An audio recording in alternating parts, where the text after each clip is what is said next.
Chhaava Telugu review బొమ్మ blockbuster. ఆ వివరాలు చూసుకునే ముందు మన ఫిల్మీ బౌల్ ఛానల్ ని లైక్ చేయండి, షేర్ చేయండి, సబ్స్క్రైబ్ చేసుకోండి. Hello movie lovers, Chhatrapati Shivaji గురించి చెప్పడానికి చాలా చరిత్ర ఉంది కానీ ఆయన కొడుకు సంభాజీ గురించి జనానికి తెలిసింది తక్కువ. చరిత్రలో ఏముందో కానీ ఈ సినిమాలో ఆయన పాత్రను చూస్తుంటే మాత్రం గూస్ బంప్స్ వస్తున్నాయి. సినిమాలో ఎపిసోడ్ కి ఒక క్లైమాక్స్ చూస్తున్న ఫీలింగ్ కలిగిస్తుంది. శత్రువుల మీద సింహంలా పడిపోవడమే కాదు, నిజంగా ఓ సింహంతోనే ఫైట్ ఉంటుంది. అది అదిరిపోయే ఎలివేషన్ ఇస్తుంది. అయితే హీరో ఇంట్రో ఎపిసోడ్ తర్వాత స్క్రీన్ ప్లే కొంచెం స్లో అవుతుంది, సీన్స్ కొంచెం మామూలుగానే ఉంటాయి. అయితే ఔరంగజేబ్ రోల్ అప్పుడప్పుడు మెరుపులు మెరిపిస్తుంటుంది, కానీ అసలు కథ తర్వాతే మొదలవుతుంది.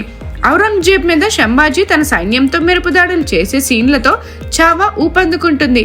ఇక ఆ తర్వాత తనకు వ్యతిరేకంగా కుట్ర జరిగి శత్రు సైన్యం సంభాజీ మీదకి దాడి వచ్చినప్పుడు అతను ఎదురు తిరిగి పోరాడే సీన్ సూపర్. సంభాజీ విశ్వరూపం అప్పుడే చూస్తాం. Vicky acting next level. Sambhaji శత్రువుల చేతికి చిక్కగానే కథ ముగిసింది కదా అనుకుంటాం, కానీ అక్కడి నుంచి ఓ అరగంట పాటు కథను నడిపించి ప్రేక్షకుల గుండెల్ని మెలిపెట్టేశాడు దర్శకుడు. ఆ సీన్స్ గురించి చెప్పడం కాదు కానీ నేరుగా చూడాల్సిందే. సెకండ్ హాఫ్ చావా రేంజ్ ని పెంచేస్తుంది.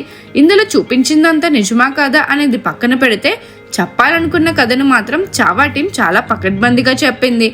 ఇలాంటి ఎమోషనల్ హై అందించే సినిమాలు చాలా రేరుగా వస్తుంటాయి. చావా ఒక బాలీవుడ్కే కాదు, ఇండియన్ సినిమా ఇండస్ట్రీ కాలర్ ఎగరేసే సినిమా అనే చెప్పాలి. చావా మూవీ తెలుగులో మీరు ఆల్రెడీ వాచ్ చేస్తుంటే మీకు ఎలా అనిపించిందో మా కామెంట్ సెక్షన్లో తెలియజేసేయండి. మరిన్ని మూవీ అప్డేట్స్ కోసం, ఫిల్మ్ రివ్యూస్ కోసం ఫాలో అవుతూ ఉండండి ఫిల్మీ బౌల్.